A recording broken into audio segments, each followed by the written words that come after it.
this is a hat, I think. Is this a fan? Fan on it. Oh, that'll be great, because I think it's going to be kind of warm.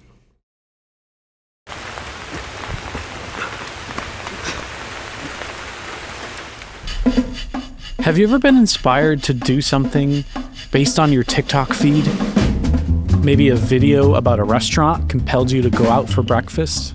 Or a travel video made you book a train ticket?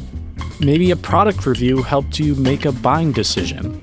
These days, it's almost like, when does that not happen? So much of our lives are on the internet, and we almost can't avoid the algorithm becoming a muse. I would actually go to the gym and do this. I kind of like this. We hear from a lot of readers about these random little gadgets that get served in their video feeds. Tiny Bluetooth speakers, folding monitors, silly cameras. But how good are these really? At The Verge, we spent a lot of time reviewing premium products like the iPhone, the latest gaming laptop or tablet, and at the same time, these silly little gadgets are flooding our For You page. So it might be finally time to test the most viral ones out there. So let's take this stuff and head out to a travel destination that might show up on a video feed and ultimately see if trending products are just buzz pushed by influencers or will actually make my real world experience worthwhile. Oh. I don't know. So the day before my trip, I was given a bunch of so-called viral gadgets that TikTok has been serving people in their feeds. Okay. A CrateMate high-speed card reader case. This is something I would actually use. Okay, this is a hat, I think. What is this? Has built-in fans in it? Okay, I got a fork here. Oh. Long fork. Oh my god. This is a 14-inch portable monitor. Oh, neat. This is a digital camera. Kind of looks like one of those old-timey cameras, like with the little... Oh, that's neat. Okay, a neck phone holder. Oh, this is great. This is what you're supposed to do with it. What is this thing? TikTok remote control page turner.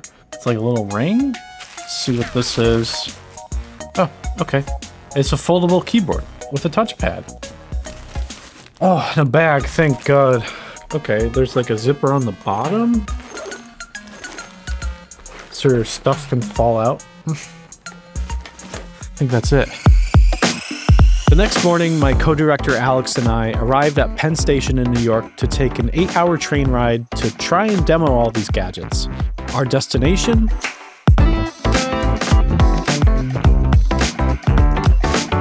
Williamsburg, Virginia is a popular travel destination on the East Coast, which is now calling itself the Pancake Capital of the world due to the large number of breakfast spots in town, all pretty close to each other. And this year, this particular weekend, was the first annual Pancake Festival, put on by the town's tourism organization. Regional food festivals have popped up a lot in the age of social media. I personally love going to them. I've done a lot of videos and podcasts about these kinds of things. All right, I'm here in Middleton, Wisconsin for the National Mustard Festival.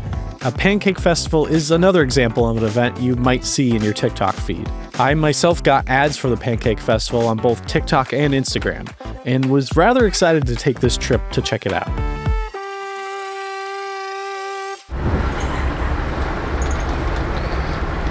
A lot of the gadgets we picked out were great for traveling on a seat for hours, so we decided to film a lot of the process here on a train. What we were looking for is how productive or useful these products are, the level of quality and reliability, and comparing that with the price, with an overall rating system of 1 to 5 pancakes. First up, the Mobile Pixels Duex Max, a 14-inch 1080p portable slidable monitor. I actually really like the idea of having a monitor that slaps on the back of my laptop and can slide out when I need it. You do have to stick 4 magnets on the back of your laptop that will just stay there forever as long as you want to use this. So what I do like about the monitor is that if you want to power it not through the laptop and plug it into like an outlet externally, you can do that and then just use the HDMI if you don't want to take up a port. But if you want to just use USB, you can just power it and use it as a second monitor with USB. So you only really need one cable into the computer, which is great.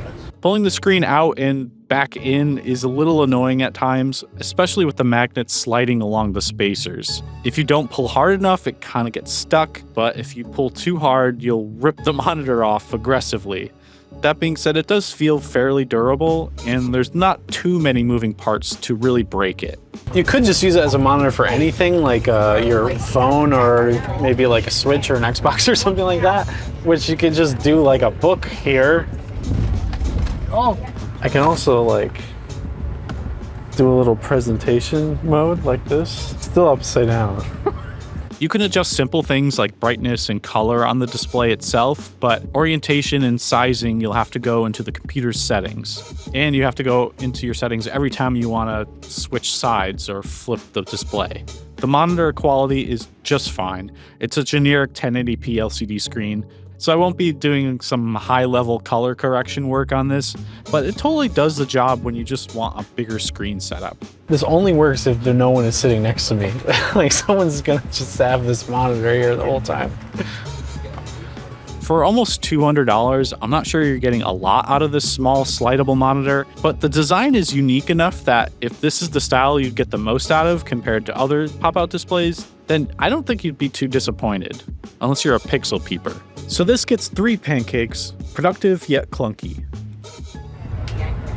I actually tried to get some work done on the train, and that portable SD card reader was pretty nifty in this case. I already have a SD card reader in my laptop, but there being a micro SD card reader in there was actually helpful for intaking our DJI Osmo footage. And then I got this cable, plugs attached to it. I guess you have to keep the thing out like this, dangling like that. You can only read 1 card at a time. It can only hold 4 SD cards, 4 micro SD cards, and 2 nano SIM cards, but it would save some space in my bag instead of carrying a separate card reader and a separate carrying case. For $40, this gets 3 pancakes. Useful, but not necessary. An alternative setup I thought I would try on the train was using my phone as a main computer, because most of the time when traveling recreationally, we're not bringing our laptops. So I'm going to use my neck mount to prop up the phone, and a wireless keyboard to type on my phone, and that scroller ring to swipe without having to use the touchscreen. Then this goes on like this. The neck mount worked just fine, but the way it clamps down, it got in the way of some of the buttons on the side of my phone. I've used neck mounts before that holds the phone with a magnet on the back, which is way more convenient. I'd say for $25, this is a little overpriced for a plastic necklace, but it will make do for the rest of the trip. And that gets 2 pancakes. The TikTok scroller ring started to become my favorite gadget of the bunch because of how compact and less obtrusive it was compared to everything else. In this little carrying case, which I kind of like, so it charges the ring and all that. There are 2 main use cases for the ring: scrolling and controlling your music apps, which I think is pretty convenient because it's a one-handed gesture to just skip a track or pause a song. However, when you do use it on an iPhone, you have to turn on Assistive Touch on iOS, which is that little white button that stays on your screen at all times. It gets in the way a lot when you're using your phone if you don't really need it, and I don't particularly like having it on all the time. Though for Android, you don't have to do this process. When I paired it, it just worked instantly. You know, I'm gonna just relax, scroll my TikTok feed, my ring. Yeah, because I can just put my hand down here, just watch my TikToks.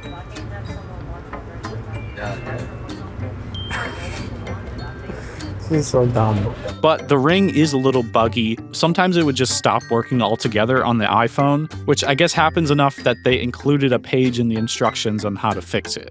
After a while of using the ring, that plastic bit wrapped around my finger started to get a little bent. This made it so it didn't fit snugly in the case anymore and kept popping out, which led to it not charging at times. The battery only lasts an hour and a half, but that charging case extends it a lot longer. For $17, I give this 3 pancakes a stocking stuffer. Oh, there we go. Okay, cool. Okay, so I paired the Bluetooth keyboard to the iPhone. I'm gonna see how it works. How would you, oh, I can scroll. Okay, I'm gonna start typing with this. Immediately see what's wrong here. Is this little crease in between the keys shortens some of the keys. So this V, I was typing V, and I hit the center where the hinge is, and it didn't do anything. So it's missing. It feels like I'm missing letters when I'm typing something. I guess it's nice to have a compact, full-size keyboard. It did fit perfectly into one of the pockets in my backpack, and it paired to my phones just fine. But otherwise, I think it's more inconvenient than it's worth. If you're really trying to save some space, maybe you'll find that useful. But even for $28, I think you'll find it incredibly frustrating to type on. And for that, it gets 2 pancakes. Okay, so I'm gonna go to, let's see, Verge. .com. There we go. See, and then I'll scroll down. Oh, no. Oh no. Okay, there we go.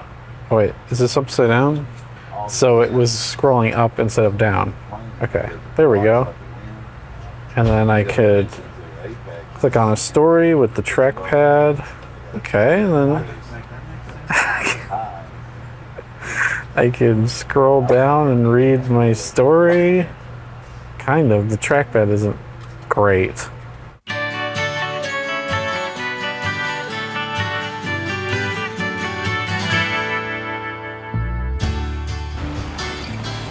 The next day, we set out in the morning to check out the Pancake Festival in Colonial Williamsburg, focusing mostly on testing out that hat, the camera, and the fork.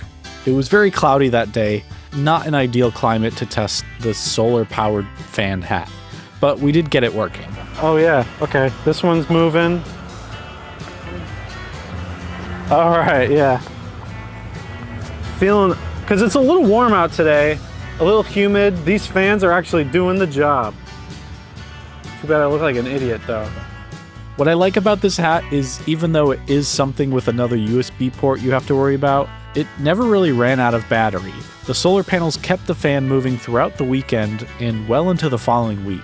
I've seen a lot of videos of people cutting grass on a sunny day with this hat, and I think that's the perfect scenario for this product. A moody morning at the farmer's market, not so much. The hat is good in the rain, that's for sure. It's kind of like blowing water in my face.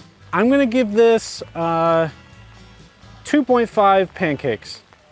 As for that retro-looking digital camera, this thing was bonkers. Let me show you what the quality of the pictures look like. This all looks like stuff I've taken on a phone from 2012. Nothing like those twin lens reflex cameras it's trying to look like. It's just some crappy sensor. I do like that little viewfinder at the top though. That is the neatest part by far. But it's not always the best way to take a photo. If you want to go take it down like that, you can't see the... So, this is how I gotta take a picture of my pancakes like that. The video is also not great.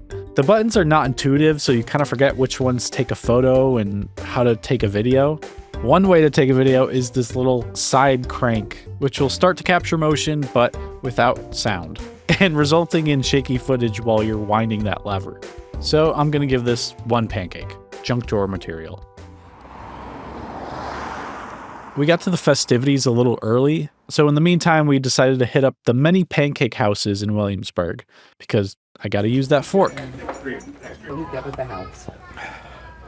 Oh, immediately see the problem here. When I'm trying to like cut the pancakes, it falls over because it starts spinning. This is kind of the worst fork for pancakes, for cutting a pancake. But I mean, if you do extend it a little bit, it's a little stiffer, so like I can... That would be kind of stupid to do. That was actually an easier experience. I mean, this was really just made to pull pranks, but even then, it still doesn't work that well. This only gets 1 pancake because I only ate 1 pancake with it. Headed back to the Pancake Festival, it started to rain.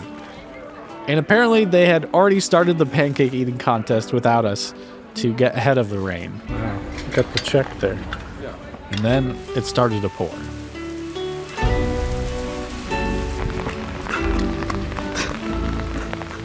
So really not that eventful of a day. We actually have to go catch our plane back to New York. So it's kind of a wash. But really that's not the point of the whole video. It's more about the journey than the destination, I think. So that was my trip. I feel like I'm forgetting something. The backpack. Here's the thing about the backpack. When we ordered that backpack, it said it had a USB port on it. We clicked the link from that video and ordered it, and we got it in, and there is no USB port on this thing at all. And this is kind of a metaphor for the muse of the algorithm. Like, all this stuff kind of sucked. None of it like met our expectations. I didn't give anything over 3 pancakes. And also the Pancake Festival was rained out. So I think it's best to manage your expectations for what you see on social media and what is being sold to you on social media. Maybe the stuff is good in specific travel scenarios with specific travelers in mind, but I don't think it actually made our experience any better. I would argue that these gadgets kind of made our trip worse. But I did travel to a new place I'd never been before. And if a TikTok algorithm inspired you to do the same thing, I think that's okay. Sorry. I don't know if I could do more pancakes, actually.